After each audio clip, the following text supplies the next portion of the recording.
Hello, brothers and sisters. Welcome to my channel. Biblia ang sasagot. Lahat ng mga katanungan sa Biblia, Biblia ang sasagot. Mga kwentong biblikal, Biblia ang sasagot. Kasama po natin si kapatid na Brother Eli Soriano at kapatid na Daniel Razon, member Church God International. Pag-usapan po natin, ano nga ba ang tungkol sa sinabi ni Duterte? Yan. Nagtanong si Michael, may tanong. Magandang araw po, Brother Eli. Ang katanungan ko po ay paglilinaw. Sa panahon po ngayon ay maraming nagsasalita laban sa kanyang kapwa. Ay iba po ay nagsasalita ay sinusumpa kita sa kahirapan, sa sakit, maging sa kamatayan. Mayroon bang kapangyarihan talaga itong individual na magsumpa kung meron sa ampong igaling na kapangyarihan at ito po ay nababali po ba? Ito, alam mo kapatid, ang sumpa ng ginagawa ng tao mula pa ng unang mga kasaysayan ng mga tao ay nangyayari lang kung mayroong sapat na dahilan ang masasabi nating justifying reason. Doon sa Kawikaan, sa Kapitulo 26:2, ang nakasulat kung paano ang maya ay ang kanyang paggagala. Kung ang kanyang langay-langayan ay paglipad. Gayon ang sumpa na walang kadahilanan ay hindi tumatalab. Sumpa na walang kadahilanan ay hindi tumatalab. Kahit sumpain ng sumpain, ay ako sinumpa ng ni Kibuloy. Pinapatay na ako ni Kibuloy sa sumpa niya. Awa ng Diyos, hindi naman tumalab. Dahil wala namang kadahilanan para ako'y sumpain. Nagsasalta lang na naman ako ng salta ng Diyos Pinapabulaanan ko lang naman ang sinasabi ni Kibuloy. Kaya mali at hindi tama sa Biblia. Ang batayan ko naman ay Biblia. Abay, nagalit sa akin yung mama. Pakinggan mo ang sabi sa akin. So to the members of this guy who is not declared the blasphemer in the kingdom of God, you have 6 months to leave the group. If you won't leave that group, you will be included in his judgment. You will all to the hell when you die. While still alive, your soul is already marked for destruction. So that the growth of this leader, I am telling you, get out. At lahat sa inyo na manatili dyan, bibigyan ko yun ng 6 months, umalis kayo dyan. Kung hindi kayo alis dyan, kung ano ang kanyang kaparusahan, gayon din ang tatanggapin. So this group of Eli Soriano, of the dating daan, your leader is already damned and judged. Because it is our not fault, it's his fault. Because last night, revelation came to me. He is declared here and there, in the kingdom of heaven and the kingdom of heaven and earth, that this guy has crossed the point of return. He is a blasphemer. He has committed the unforgivable sin. So that I will tell you how your revelation came to me. That will happen to him. He will be inflicted with a deadly, serious disease he cannot overcome. And it kept it up his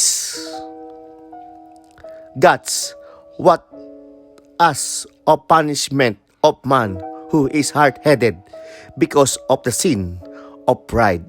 Tingnan mo mga kapatid, 6 na buwan, patay na daw ako. Pero sabihin na niyan, February 6, 2005, nandyan pa ako sa Pilipinas noon. Dapat, nung August 6, patay na ako. 2005. August 6, patay na ako. Ngayon, June 29 na. 2018. 13 years and 4 months and 23 days. Awa ng Diyos, napatunayan ko, yung sumpa niya, mali. Yung Diyos niya, nagsabi sa kanya na mamamatay na ako ng 6 months, ay hindi tunay na Diyos. Maaari yung ganun nga sinasabi ni Presidente na estupido.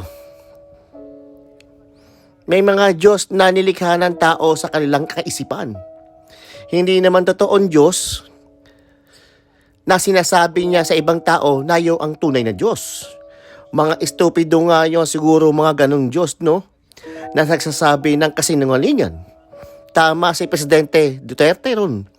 May Diyos na estupido. Sabi niya kasi narinig daw niya na ang Diyos niya may logic. Yung ibang Diyos walang logic. Ay tawag dyan ay stupid. Pagamat masakit pakinggan kung titingnan mo sa isang banda. Pero naman talagang Diyos ang mga tao, hindi yung tunay na Diyos. I hope na hindi yung Diyos ng Biblia ang sinasabi ni Presidente Duterte. Kasi ayon sa Biblia, 4:8 ng Galacia, ganito ang nakasulat.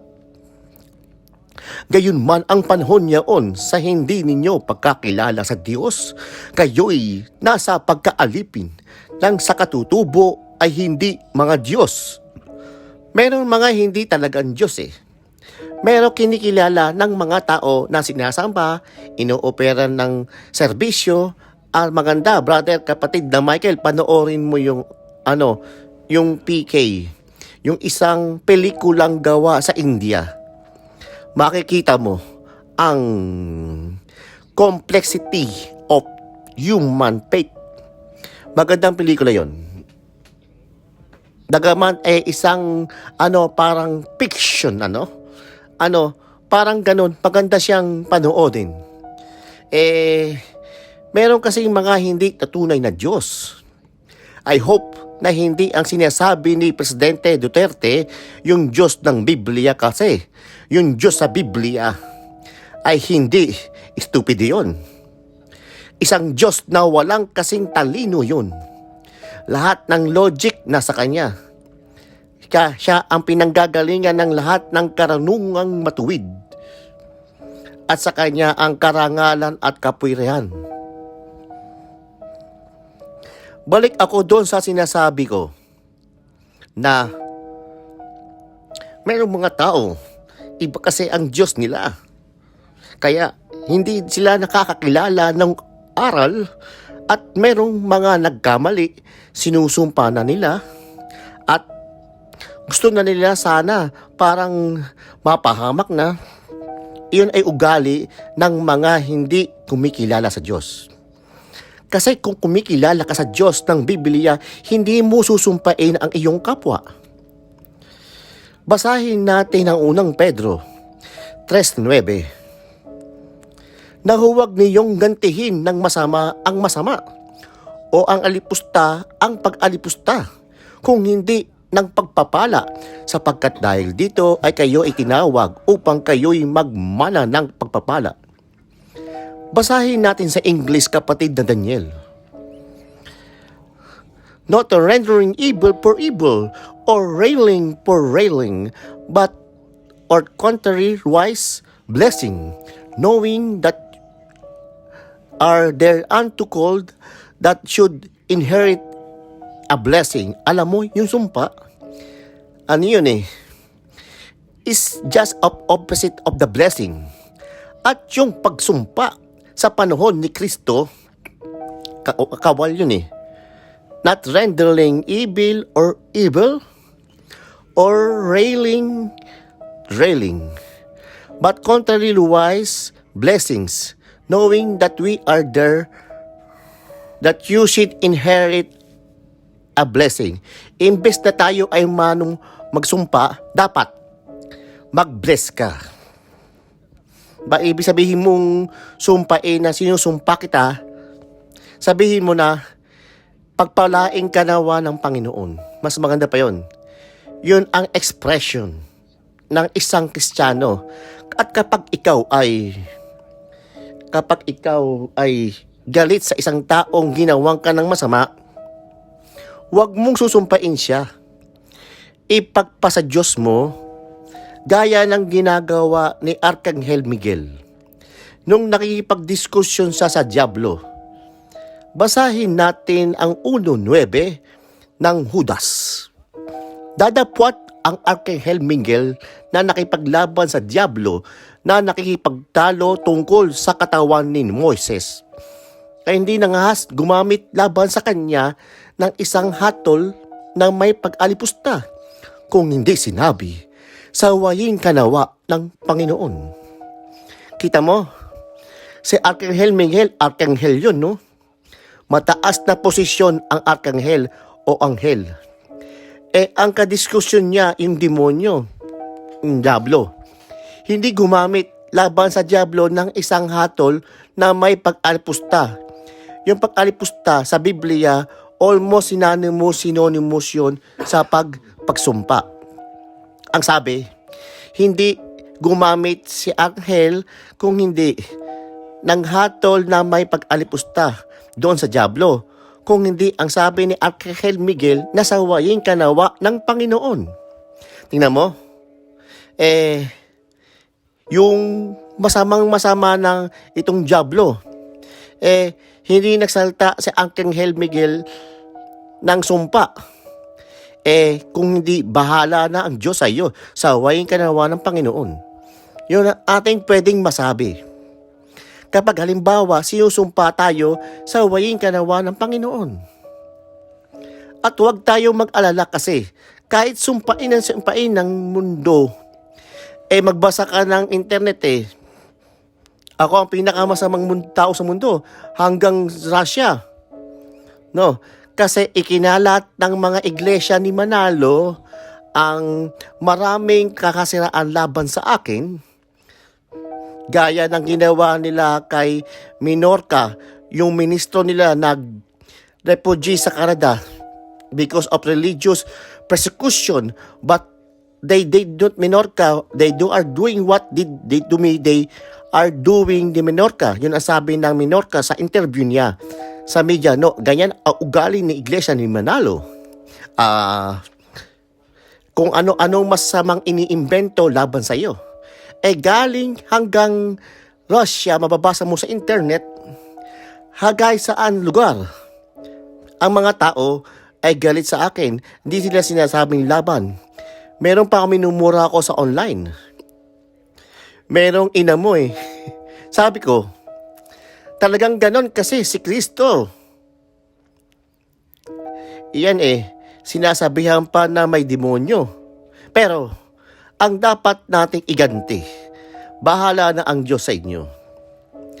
Lalo na kung wala ka namang ginawang kasamaan sa kapwa. Kahit anong sumpa ay hindi tatalab, salita ng Diyos yun Ngayon, ang delikado lang kung hindi ka sa Diyos. Kung hindi ka taong sa Diyos, pilit ay hindi siya ginagalaw ng masama. Ayon, hindi ka pwedeng galawin ng Diablo o ni Satanas kung anak ka ng Diyos. Siyempre, ang anak ng Diyos ay may proteksyon yan.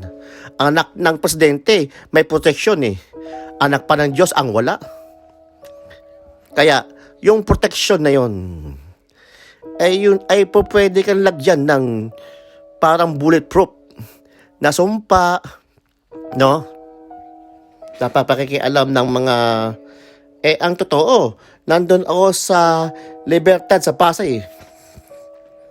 Meron dong isang, alam na mga tao doon na magkukulam yon. Pagkakakita sa akin, tinitigan ako, direct siya sa mata, nakatingin siya sa pero nakayuko. Sabi niya, alam mo Brother Eli, ay may kumukulam sa'yo. Ay ba ganun ba ka mo? Sabihin mo, huwag na masasayang yun. Masasayang yun. Pagod niya. Kasi, kung nasa Pampanga ako, na nagsasalita ako ng mga public places, nakamit ako ng matatanda na ganon. Kaya tumayo sa harapan ko, at katapos ko ano-ano ang mga pinagsasabi niyang Latin, at nakasumbelo siyang malaking ganon. Siguro ka ako, parang minamagic ako ng matanda para, sabi ko sa matanda, nung nakaka 10 minutos na, sabi ko, Apo, masayang yung tagal mo. Kasi kako, mas malaki yung akin kaysa sa'yo. Binasa ko yung 4 ng unang 1. Kayo'y sa Diyos, kayos mumunti kong anak, at inyong dinaig sila, sapagkat lalong dakila siyang nasa inyo kaysa nasa sanlibutan. Sa English, kapatid ni Daniel, we are God, and we have overcome them, because greater is He that is in you, that He that is in the greater His that He's in lalong dakila siyang nasa inyo, ay nasa sa sanlibutan.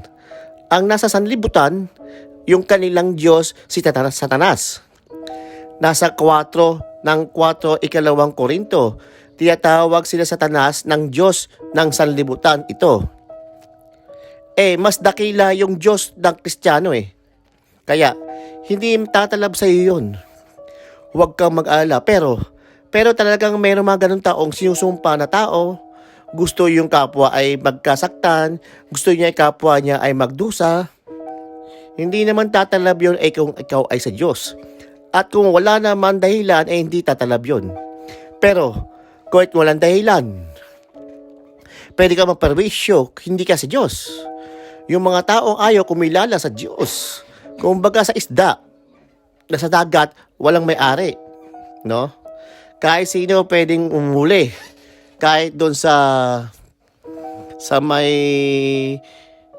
China Sea. Kaya ang huli natin, inaagaw pa ng mga ang masasabi ko kapatid, hindi ka dapat nag-aalala kung wala kang ginagawang masama. Maraming salamat po, brother. Sige, salamat. Salamat din sa pagdalaw mo, kapatid. Alam mo, ngayon lang nakita, pero yung boses mo, no? Kilala ko yan. Parang reporter yan. Kilala ko yan. Hindi ka kilala sa mukha, kilala ko yung boses. Pagpalaing ka nawa ng Diyos, sama ka nawa kapatid na Michael.